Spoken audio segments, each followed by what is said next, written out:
Olá pessoal, bem-vindos ao módulo 3 da nossa segunda trilha de capacitação sobre a reforma tributária, ou como nós estamos chamando, o novo Sistema Tributário Nacional. E o objetivo agora é o período de transição. O que é o período de transição?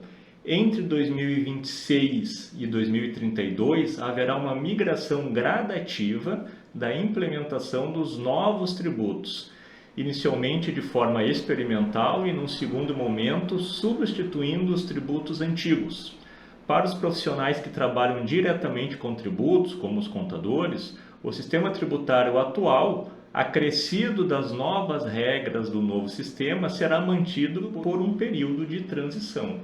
Ou seja, não vai começar os novos tributos em 26, vai começar um período de transição onde nós vamos manter todo o trabalho feito em relação a PIS, COFINS, IPI, ISS e ICMS, acrescentando o IBS e a CBS. Então é um período desafiador, porque além de manter o acompanhamento e as execuções, nós temos que aprender, instruir e executar sobre o IVA. O período de transição ele também acaba servindo não só para as empresas, no sentido de compreender e implementar os novos regramentos, mas ao próprio fisco como um todo, né? Para eles também acaba sendo uma novidade, muitas situações têm que ser adaptadas. Então esse faseamento, vamos dizer assim, iniciando em 2026 com um período de teste, partindo depois para 2027 com um primeiro momento que vai ocorrer uma modificação mais significativa, vai permitindo que as empresas vão compreendendo o novo sistema e se adequando. Mas o fato talvez que tenha que ficar salientado é a concomitância da existência dos regimes por um longo período. Então nós só vamos poder falar de IBS e CBS na integralidade, esquecendo dos atuais tributos a partir de 2033. Então nós temos uma longa jornada pela frente, há tempo para isso, nós estamos buscando a preparação necessária para bem conduzir é um caminho longo, né? Então num primeiro momento não vai ter uma ruptura imediata do sistema atual com o início do novo sistema. E é até oportuno comentar a questão da alíquota, né? Porque a alíquota, como ela vai ter uma base de cálculo ampla, fatos geradores diferentes, impostos diferentes, o grande desafio é definir uma alíquota que, ao ser aplicada, ela vai gerar o mesmo ou vai garantir a mesma arrecadação que hoje os municípios, os estados e a União Federal já possuem. Então, qual é a alíquota, né? Então, hoje, com toda a complexidade que já existe no sistema atual, nós temos que apurar uma alíquota que, aplicada a um sistema novo, vai pelo menos manter para todos os entes públicos que possuem suas obrigações, né, com o funcionalismo público, com a prestação de serviço à comunidade, tem que garantir essa receita para que os serviços não parem. Então, nós compreendemos a relevância desse período de transição para regular, para calibrar qual é a alíquota necessária, ao ponto que essa alíquota vai poder ser alterada a cada momento, né? O período de transição, na verdade, é uma linha do tempo, onde nós criamos esse slide de períodos entre 2023 até 2033. Mas o fato que você precisa saber para entender essa linha do tempo, a partir de 2027, a CBS substituirá integralmente o PIS e COFINS, ou seja, o PIS e COFINS deixará de existir em 2026, e a partir de 33, o IBS substituirá integralmente o ICMS e o ISS, ou seja, ICMS e ISS existirão até 2032. Dentro dessa linha do tempo, né, nós iniciamos ali em 2023, quando nós tivemos a promulgação da emenda constitucional, que realizou as modificações na Constituição. Então, todas as bases, hipóteses de incidência tributária estavam previstos de um modo na Constituição. Então, o ponto de partida para criar um novo regime de tributação sobre o consumo foi modificar a Constituição. Isso ocorreu lá em 2023. Nós temos agora 2 anos onde irão ocorrer as chamadas regulamentações. Então, 2024 e 2025 não tem nenhuma modificação efetiva, mas serão os anos onde nós teremos a publicação, a edição das regulamentações. Então lá Nesse período que vai se definir a alíquota, vai se definir uma série de situações para, em 2026, iniciarmos um período que será de teste. Então, nesse período de teste, em 2026, nós não temos um aumento ainda da carga tributária. Nós vamos ter a CBS apurada pela alíquota de 0,9% e a IBS pela alíquota de 0,1%. No entanto, esses valores eles serão compensados com PIS e COFINS. Então, a empresa não precisa se preocupar nesse primeiro momento em relação ao aumento da carga tributária.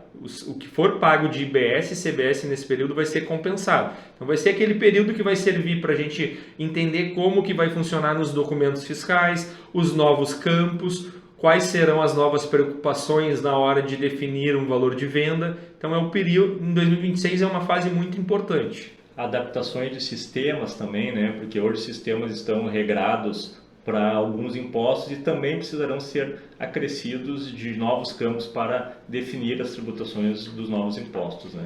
Em 2027, sim, aí a gente já começa, a brincadeira começa a ficar legal, porque nós sai de cena PIS e COFINS e entra na integralidade CBS. Então, a CBS ela não vai entrar de forma gradativa que nem o IBS. Não, CBS, janeiro de 2027, ela entra em jogo e sai PIS e COFINS. Então aí nós vamos ter o primeiro impacto efetivo. Por isso que é muito importante o ano de 2026 para fins de entendimento de aplicações de reavaliações dos negócios.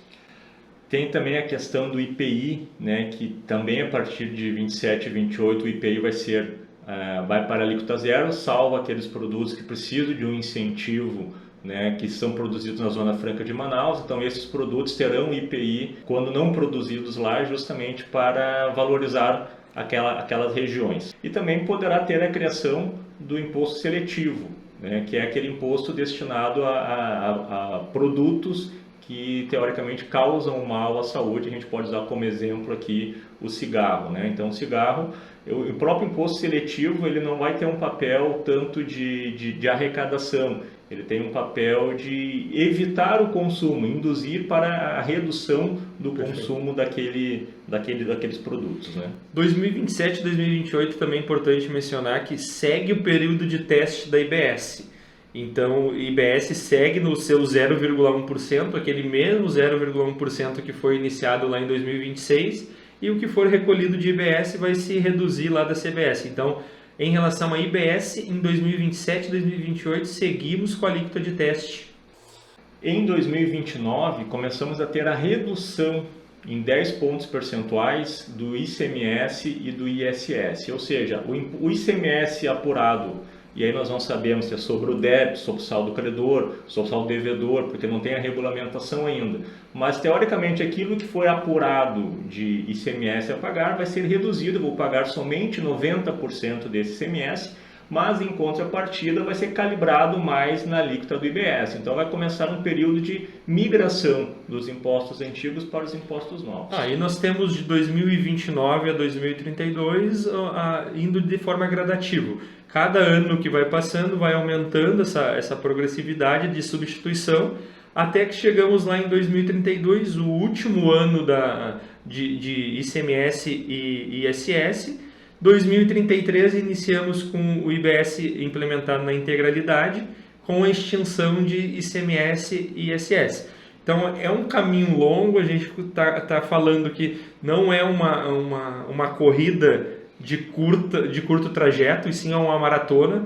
Então ela vai ter vários momentos, várias fases, e todos os momentos e todas essas fases serão importantes a compreensão para que no momento que entrar efetivamente os novos tributos, toda essa parte pré-operação da empresa, pré-venda, pré-prestação de serviço esteja bem entendida e os negócios estejam bem calibrados. E o ponto de partida para nós entrarmos bem nesse período de transição é entendermos a mudança do conceito da incidência tributária. Antes, cada tributo tinha uma regra de incidência diferente. Agora, regra única para IBS e CBS, tributação sobre operação onerosa com bens e serviços.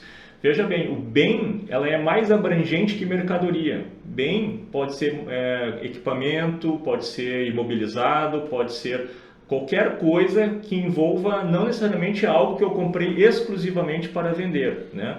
E quando a gente fala de serviço, nós tínhamos antes na figura do ISS alguns serviços que eram sujeitos ao ISS e outros que não eram sujeitos ao ISS. Agora, qualquer tipo de geração de negócio oneroso é sujeito ao IBS e CBS. Nós estamos vendo que é uma legislação moderna, ou seja, ela está sendo elaborada e foi formulada no tempo atual, já levando em consideração todos os tipos de operações que nós temos. Em relação ao ISSQN, temos uma legislação lá de 2003. Naquele momento, não existiam vários serviços que foram surgindo com o passar do tempo. E aí começava aquela discussão se determinado serviço estaria sujeito à incidência do ISSQN ou não, por não estar lá na lista de serviços da lei complementar. IBS e CBS ele já nasce num outro conceito, um conceito mais moderno, uma base de incidência ampla. A tendência é pegar toda e qualquer operação. E até como exemplo, nós temos a questão de softwares, né? Os softwares, em algum momento, nós comprávamos ele numa loja, vinha num CD de instalação, era uma mercadoria, sujeito ao ICMS. Depois, o software, tu contratava, tu assinava o software, é um serviço. Em algum momento, tu pagava um valor pelo software e era um licenciamento. O licenciamento não era sujeito ao ISS. O que é o software? A partir da nova reforma tributária, não importa. No momento que eu teve uma prestação de serviço, teve um comércio, teve uma movimentação, né, de algo que eu comprei e eu paguei por isso, eu vou pagar o IBS e a CBS. Não importa em qual classificação eu vou dar a esse tipo de receita, né? Tive o verbo, né? Ocorreu uma operação onerosa com bens e serviços. Veja que ele é muito amplo. Muito amplo. Tudo é bens e serviços. E a operação sendo onerosa, com bens e serviços, ela vai estar sujeita a IBS e CBS. E aí vem a questão do aspecto da alocação de bens, né? De bens imóveis. Até então, a alocação de bens imóveis ela não era uma prestação de serviço, por consequência não pagava em ISSQN, também não era uma circulação de mercadoria e por consequência não pagava o ICMS. Então ela era desonerada em relação a esses outros tributos porque não existia previsão de tributação. Agora com o IBS e CBS é diferente. Eu locar algo gera uma operação onerosa. Eu receber um aluguel, eu pagar um aluguel, gera uma operação onerosa. Então ela já nasce, essa hipótese tributária já está pegando esse tipo de operação. Então, no primeiro momento, visualizamos a questão dos imóveis, que certamente serão bem afetados, mas aí, claro, no momento da regulamentação futura, nós vamos verificar as particularidades e eventuais reduções que possam existir com esse segmento, mas para compreender a diferenciação em relação ao regramento atual com o regramento novo, esses exemplos deixam bem claro essa situação. Tributação sobre o consumo. O foco da tributação sobre o consumo agora é o local de destino e não o local da origem da produção. Mudança de cultura empresarial. Empresas que antes focavam na redução do imposto na entrada, agora devem olhar para a cadeia de fornecimento e o impacto do tributo na precificação final. Nos tributos, no regime tributário atual, nós temos a tributação incidindo partindo do local onde está a empresa. Então, numa regra geral, o ponto de partida é o local da empresa e não o local de onde está ocorrendo o consumo. A lógica de IBS e CBS é fixar a tributação conforme o local do consumo. Isso ocasiona uma modificação muito impactante nas empresas, principalmente naqueles negócios que eventualmente buscaram a localização em determinado estado, município que tinha algum benefício. Agora, de nada mais adiantará eu estar estabelecido em Santa Catarina, porque Santa Catarina tem um benefício X, se o consumidor, o meu cliente, ele vai estar estabelecido em outro município. Então, o foco deixa de ser a origem e passa a estar concentrada no consumo, no destino. E a questão da precificação, que antes você oferecia ao consumidor um preço final e dentro desse preço tinha um valor que seria o seu real ganho, o seu interesse de ganho por aquela operação, mais um valor do imposto, só que o imposto estava embutido num preço final. Agora, como o preço final ao consumidor vai alterar conforme a localização dele, porque cada município, cada estado pode ter uma alíquota diferente, você vai ter um preço obrigatório para receber mais o valor do imposto, que vai poder variar. Então, calcular o preço de venda atual para saber qual é o seu real ganho para aplicar a nova precificação considerando o IBS e a CBS é um cenário talvez desafiador para muitos empresários que hoje entendem que o preço de venda é definido pelo mercado, não é ele que define o preço de venda e por consequência ele nem sabe calcular o preço de venda. Então é um estudo que vai ter que ser feito, porque nós temos que pegar o preço atual, chegar ao preço bruto, sem imposto, para depois criar o preço final novamente, considerando o imposto do destino da onde o cliente, o seu cliente, se for um empresário, está localizado. Essa complexidade já existe, de certo modo, para as empresas que vendem para consumidor final em outros estados, né? Que é a questão do diferencial de alíquota, que daí tem uma variação de conforme a localidade do consumidor final. Isso é exclusivo hoje para quem comercializa para consumidor final em outros estados. Mas isso vai ser regra geral e não vai ser mais ponto específico. Então é uma dificuldade que a gente vê até a nível de sistema, e aí a gente volta a um ponto muito importante. É importante utilizar um bom sistema para conseguir que o negócio flua. Eu não vou poder, a cada negociação, fazer um estudo específico para saber a determinada alíquota. Não, vou cada vez mais ter que contar com um bom sistema, bem parametrizado, que me dê isso de uma forma dinâmica. Possivelmente, na regulamentação, vai ter uma obrigação de quem não seguir a alíquota padrão, né, que quer definir a sua alíquota ao município, que quer definir a sua alíquota ao estado, que quer definir a sua alíquota, vai ter que informar isso num portal público nacional, que é onde os sistemas vão consultar isso. Mas isso ainda não tem definição. Mas essa questão é muito interessante, até pelo próximo tópico, porque o objetivo é o fim da guerra fiscal e de incentivos. Estados e municípios perdem autonomia para criar benefícios fiscais isolados. Incentivos serão centralizados e avaliados periodicamente. Empresas precisam rever contratos de incentivos fiscais vigentes e reavaliar seus investimentos. E nós sabemos hoje que tem muitos negócios que sobrevivem devido à existência de um benefício fiscal ou por estarem localizados em algum local que, por algum motivo, tem uma carga tributária menor. E isso, mesmo que aquele produto, aquele segmento tenha uma alíquota reduzida em relação ao oficial no nível brasileiro, mas vai ser para todos que operam com aquele produto ou com aquele segmento, vai ser justo, vai ser igual para todos.